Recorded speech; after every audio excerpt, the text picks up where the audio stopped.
So imagine that morning, January 20th, 2017. A little old man walks up to the front gate of the White House. Marine is standing attention. Says, "Excuse me, sir, is Barack Obama here?" The Marine says, "I'm sorry, Barack Obama is no longer president of the United States." The next day, January 21st, 2017. Same little old man walks up to the Marine, once again asks, "Is Barack Obama here?" The Marine says, "I'm sorry." A little bit more annoyance in his voice. "Barack Obama is no longer president of the United States." The next day, January 22nd, same little old man, same Marine, same question.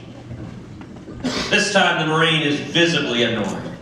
He says, "Sir, I've told you 3 days in a row. Barack Obama is no longer president of the United States." And the little old man with a twinkle in his eye says, "I know that. I just love hearing you say it."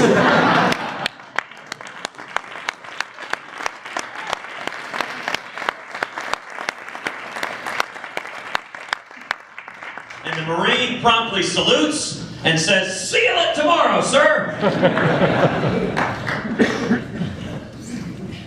You know, all of us are here this morning because our country's in crisis. Because we're bankrupting our kids and grandkids.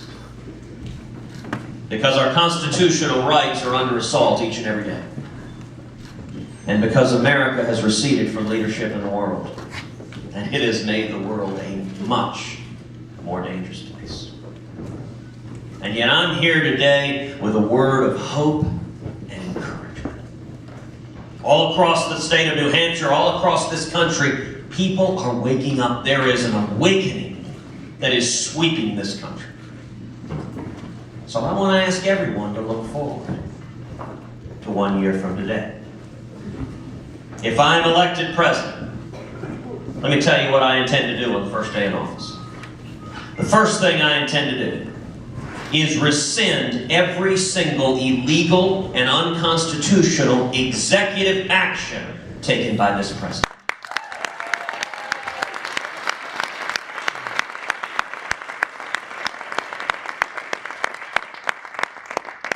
Just last week, President Obama issued yet more lawless executive actions, this time trying to undermine our Second Amendment right to keep and bear arms.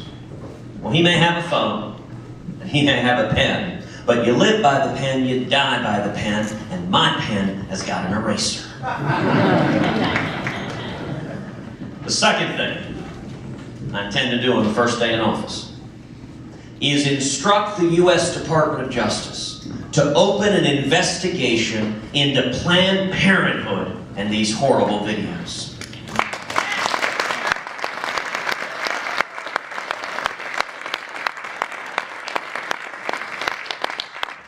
The administration of justice should be blind to party or ideology.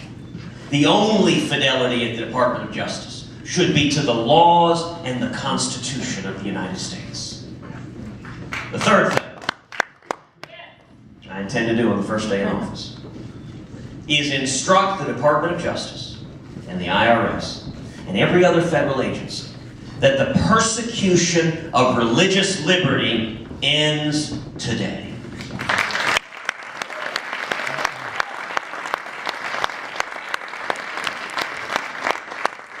That means that every serviceman and woman has the right to seek out and worship God Almighty with all of our hearts, minds, and souls, and their superior officer has nothing to say about it.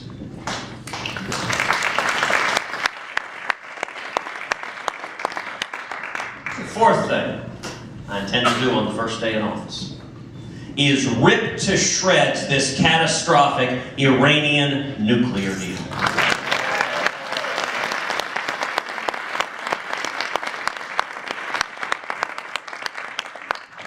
The single greatest national security threat facing this country is the threat of a nuclear Iran. And we need a commander-in-chief who will stand up and say unequivocally, under no circumstances, will the nation of Iran, led by a theocratic Ayatollah who chants death to America. Under no circumstances will the nation of Iran ever be allowed to acquire nuclear weapons.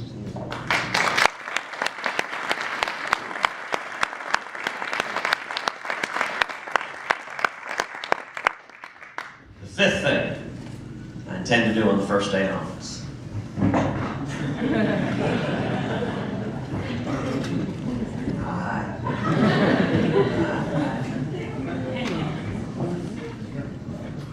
is begin the process of moving the American embassy in Israel to Jerusalem, the once and eternal capital.